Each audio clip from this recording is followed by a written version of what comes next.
Hello mga ka-experience, welcome. Ano nga ba ang mga paraan or ways to earn dito kay Pupo? Bago ko ituro sa inyo ang mga paraan or ways to earn dito kay Pupo, ito muna ang dapat nyong malaman. Dapat meron kang stable internet connection at dapat dito ay masipag ka at matiyaga. Dapat hindi ka dito iyakin. What? At dapat marunong kang dumiskarte at hindi aasa sa mga sasalian mong agency. Yun lamang mga ka-experience. Ito at ituturo ko na sa inyo ang mga paraan or ways to earn dito kay Pupo application. Ito ang unang paraan para maka-earn dito kay Pupo application. Ito ang tinatawag na tasking. Tara, puntahan natin tong ating Pupo application. Punta tayo sa ating profile. Ayan, dito sa ating profile mga ka-experience, makikita mo rito yung reward. Dito sa reward, dito mo makikita yung task na solo live at crown seat. Sa mga previous videos ko mga ka-experience, meron akong tutorial kung paano gawin ang solo live at task na crown seat. Dito mga ka-experience, kapag baguhan ka or newbie, ang task mo rito ay 1 hour solo live at 2 hours solo live na ang reward ay 10k points per hour. Ayan. Sa loob ng 3 days mo gagawin yun mga ka-experience. Dapat ay wala kang violation. Kaya dapat lagi kang nakikita sa harap ng camera mo. Dahil pag nagkaroon ka ng violation, mawawala yang tas yang reward mo magiging 1k na lang yan. Sayang yang 10k dahil 3 days mo lang yan makiklaim yang 10k na yan. Total of 60 points yan. Sayang yan kapag nagkaroon ka ng violation or hindi mo yan claim agad sa 3 araw na yon. 60k points yan mga experience. Kaya i-grab nyo na. Sayang yan kapag newbie kayo at hindi nyo ginawa yung task na yan. Sa pagsusolo live mga experience, ang gagawin mo lang dyan ay magsusolo live ka, naka-live ka na makikipag-interact ka sa mga viewers mo. Or kung may talent ka, pwede kang kumanta, sumayaw, ganun. Or entertainment comedy, mga ganun. Pwede yon. Depende sa content na gagawin mo. At para mabuo mo naman yung 1 hour or 2 hours, pwede siyang putol-putol. Pwede 5 minutes, 2 minutes, 3 minutes, depende sa'yo. At dapat mabuo mo yung 60 minutes na yon or 120 minutes pag baguhan ka, dapat mabuo mo yon hanggang 12 midnight at maklaim mo yung reward na nakalagay dito. At dito meron round seat na tinatawag dito sa baba. Ayan. Dito kapag newbie ka or baguhan, ang makukuha mo rito na crown seat ay 60 minutes at 120 minutes din. Pag baguhan ka, sa loob ng 1 week ay makukuha mo yung dalawang yan. Pero kapag hindi ka nabaguhan or tinatawag ka ng ordinary host, magiging 1 hour na lang yung crown seat mo at itong 2 hours ay hindi mo na to makiklaim. Panoorin nyo lang mga ka-experience sa mga previous videos ko, nandun ang tutorial kung paano gawin ang task na solo live at crown seat. Ito naman ang pangalawang way para maka-earn ka dito kay Pupo application, ang tinatawag na treasure box. Ayan, pupunta tayo sa ating mga friends na naka-party live or solo live para maklaim natin ang treasure box. Ayan, punta tayo dito sa friends natin na naka-party live. Ito mga experience, habang naka-crown seat ka dito mga experience, dito sa left side, may makikita kang box dito. Yan yung tinatawag na treasure box. Yang kulay pula at dilaw na yan. May minutes dito mga experience. Every 5 minutes mga experience, yung minutes na yan ay nagiging 0-0 yan. At kapag 0-0 na yan, i-claim mo yan.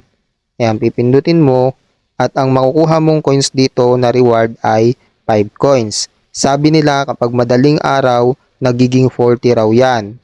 Kaya kung masipag ka at nagigising ka naman sa madaling araw, i-claim mo mga experience. Sayang yan pag di mo kinilaim. 10 boxes daw yan mga experience. Yan yung mga experience, iniipon na coins para pang trade. Para pag nakipag-trade ka, yan yung magiging points. At yan yung pag naipon mo yung points, yun yung i-withdraw mo. Kapag 100 points na to.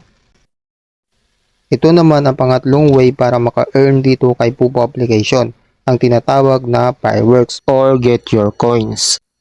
Dito mga ka-experience sa may comment section, makakabasa ka rito ng fireworks will go off in pangalan ng party live or solo live kung saan puputok yung fireworks. And then pag napindot mo na, pipindutin mo kaagad yun mga ka-experience para mapunta ka kung saan party live puputok yung fireworks.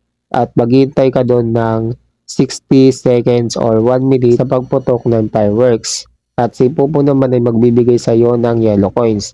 Depende sa kanya kung magkanong yellow coins ang ibibigay niya sa iyo. May 60, 45, etc. Depende sa kanya yon mga ka-experience. Sa mga previous videos ko mga ka-experience, meron ako dyan tutorial kung paano mag-hunt ng fireworks. Panoorin nyo lang mga ka-experience. At ang pang-apat naman mga ka-experience ay yung tinatawag na pag-send ng lucky gift. Dito rin yun sa party live mga ka-experience.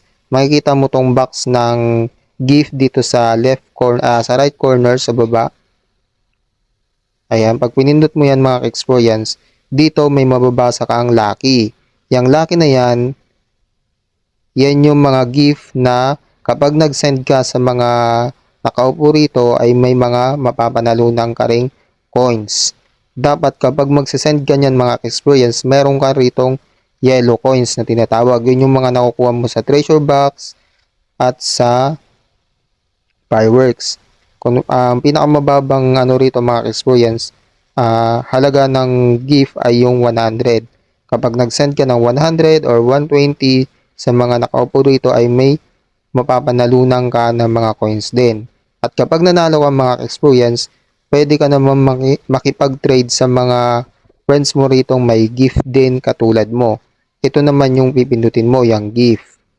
Ayan, dito kung magkano yung halaga ng ititrade mo, nandyan mga experience. At yung matitrade mo na gift na yon, magiging point siya mga experience. At yun yung maiipon at kapag naka 100 points ka na, yun yung mawi-withdraw mo. Ganun lang mga ka-experience. At ang panglima naman mga ka-experience na way para maka-earn ka dito kay Pupo ay ang pag-i-invite. Ayan, punta tayo sa ating profile. Dito mga ka-experience, makikita mo rito yung invite. Ayan, pag pinindot mo yung invite na yan, ayan, dito, ipindutin mo rin tong invite. Ayan, dapat yung may invite mo mga ka-experience na friends mo ay 18 above. Bawal kasi yung mga minor de edad dito mga experience. At dapat yung masisharean mo dito ng link mga experience ay hindi pa naka-download ng Pupo application sa Play Store. Dapat dito siya sa link na ipapasa mo. Dahil kung nakapag-download na siya ng Pupo application sa Play Store before or sa Play Store siya mag-download ng Pupo application, hindi na magme-message sa iyo si Pupo na your invitation is successful kahit na link mo yung pinasa mo at wala kang makukuhang reward. At saka dapat ang ini-invite mo dito ay mga babae dahil sa mga babaeng invite lang tayo nagkakaroon ng reward. At saka dapat kapag nabigyan mo sila ng link tapos nag-message ay doon sila nag-download at nag-message sa iyo si Pupo na successful na ang invitation mo, ay dapat magawa nila yung solo live nila ng tama. 2 hours dapat yun everyday sa loob ng 1 week para makakuha ka ng reward. Yun lamang mga ka-experience. Thank you for watching.